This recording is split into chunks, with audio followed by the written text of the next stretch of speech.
What's up, Kaostak? So nagpunta ka pa rito upang malaman ang mga bagay na dapat mong gawin upang mapatagal ang ating mga motor? Pwes, tamang-tama ang video na ito para sa iyo, Kaostak. So bago natin simulan ang video, please subscribe sa aking channel mga master. Dahil ang liit pa lang ng channel ko, need ko ng tulong nyo mga master. Maraming salamat sa inyo mga master. So simulan na natin mga Kaostak. So unang-una mong gagawin ay ang painitin ang makina bago ibiyahe. So isipin nyo na tao lang ang motor natin mga Kaostak. Yung tao kapag bagong gising, minsan yung iba inaalimpungatan pa, wala pa sa kondisyon, di ba? Kaya ang ginagawa ng iba ay nagstay stretching upang kumuha ng lakas at pakondisyon ang kanilang katawan. Katulad ng tao, ang motor natin ay kailangan din nating painitin ng makina bago itakbo para makondisyon ito. Ano nga ba ang benefits ng pagpapainit ng makina bago ito itakbo? Ito yon mga Kaostak. Sa paggamit mo ng makina, sa pagpapainit mo ng makina bago ibiyahe, yung langis ng motor natin ay umaakyat o umiikot yan sa mga parte ng makina natin. Napupuntahan niya ang mga parte ng makina na tuyo o walang langis. Ano nangyayari kasi kapag tuyo yung sa ilalim ng makina natin or kung walang langis, yung dalawang bagay, yung mga bagay doon sa ilalim nagkiskiskisan yun nabubulol. Hoy! Nabulangan nyo! Yung nagkikiskisan, ang nangyayari, kapag umiikot, makikreate yun ng friction or magkikiskisan at sa ilalim. Kaya ang resulta mapupudpud yung mga parte ng makina na ikakisira talaga ng motor natin. Kaya hanggat magkakaya mga master, iwasan nyo muna yung takbo agad. Dapat painitin mo muna yung makina mo. Pangalawang bagay na dapat mong malaman or paraan upang maiwasan mong masira kagad ang inyong mga motor mga master ay ang pag-aayos kaagad ng problema. Kapag may problema, suyuin mo kaagad, huwag mong hayaan. Sana all. Hindi ka naman pala marunong kumawak ng relasyon Ba't nagjowa ka pa? Kapag may problema ang motor nyo, ipaayos mo na kagad habang maaga pa. Kadalasan kasi sa atin mga Kaostak hinahayaan lang natin yung mga maliit na problema na hindi naman talaga dapat balewalain. Yung iba kasi kapag maliit lang yung problema sinasabi nga maliit lang daw yan, hindi nakakasira yan ng motor. Kaya nga nangyayari mas nagwo-worse yung problema. For example mga Kaostak, pag may lumalagotok na sa makina mo, kahit maliit lang, it means na nga may sira na yan. Kaya huwag mo nang hayaan kasi baka may natanggal na mga voltahe sa ilalim at kapag natanggal na yun may posibilidad kasi na kapag umiikot na yung makina, yun sumasali yun sa pag-ikot at yun yung dahilan kaya napupudpud yung ibang parte ng makina. Kaya ang resulta talagang masisira talaga, yung mas maraming masisira talaga. Kaya habang maaga pa ipayos mo na habang maliit pa yung gagastusin mo. Pangatlong paraan mga master ay ang regular change oil. Isa ito sa pinaka-importanteng maintenance sa motor.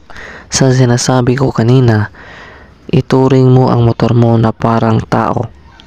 Kasi parang tao lang kasi itong motor natin Yung langis ng motor natin may tulad natin ito sa dugo ng tao. Kapag madumi na talagang kailangan na nating palitan. Or sa tao kailangan nating mag-dialysis, di ba?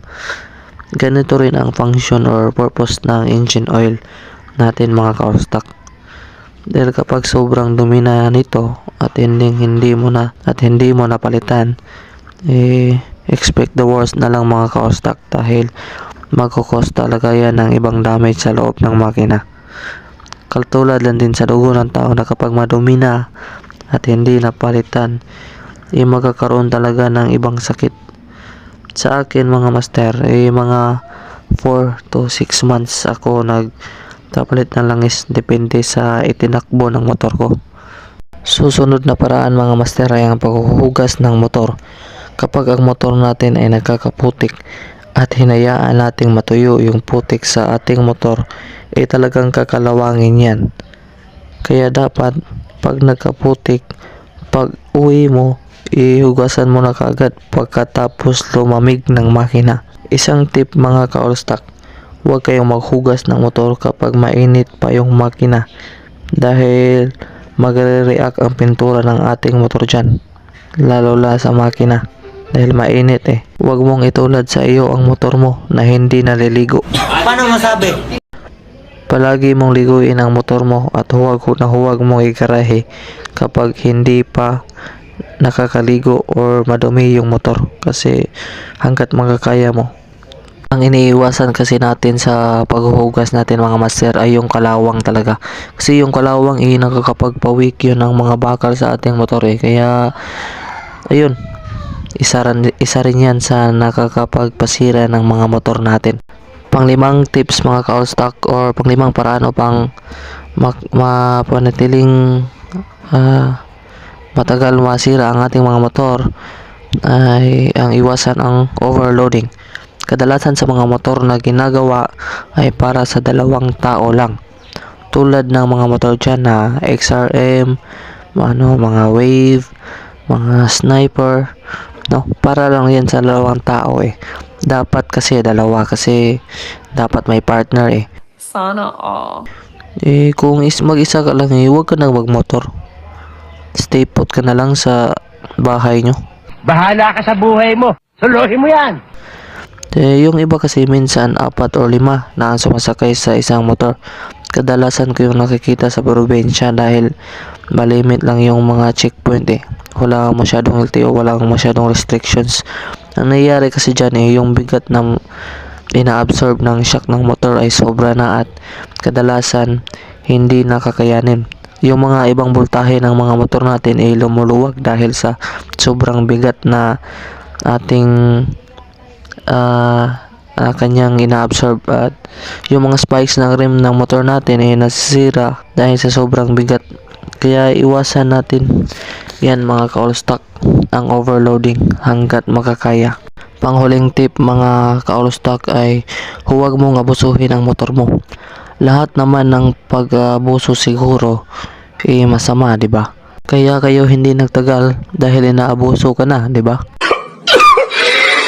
Wala talagang nagtatagal sa pang-aabuso mga master.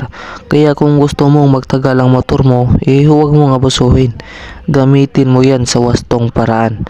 Oh my God! Hindi ako hater sa mga nagsta-stop. Ano ba to? Nagta-top speed. Fan nga ako niyan Hilig kong manood ng mga nagta-top speed Pero sa topic natin ngayon kung paano natin mapatagal ang ating motor para sa akin pang-abuso na yan sa motor kung kada biyahe na lang nagta-top speed ka. Kaya kung nakapag top speed ka na huwag mo nang ulitin, magpatakbo ka na lang ng normal nang hindi naabuso ang motor mo. Yung iba kasi halos kada takbo na lang nagta-top speed para sa akin lang opinion ko lang to pang-abuso na talaga yan sa motor. Yung iba naman kahit pang highway yung motor nila ginagawa nilang pang trail pero na lang kung pang trail talaga yung motor mo, pwede mong i-trail. Pero kung yung motor mo is design talaga sa pang city ride lang or huwag mong abusuhin, huwag mong ipang trail. Yung iba kadalasan sa mga off-road na grabe kung makapatakbo sa kanilang mga motor parang walang lubak. Yun yung dapat iwasan natin mga master, na mahalin natin yung motor natin at huwag nating abusuhin. So yun lang mga master, maraming salamat at huwag kalimutang mag-subscribe sa aking channel mga master. Napakaliit pa lang ng mga subscribers ko. Kaya please subscribe to my channel mga master. Maraming salamat mga master and just enjoy the video mga master.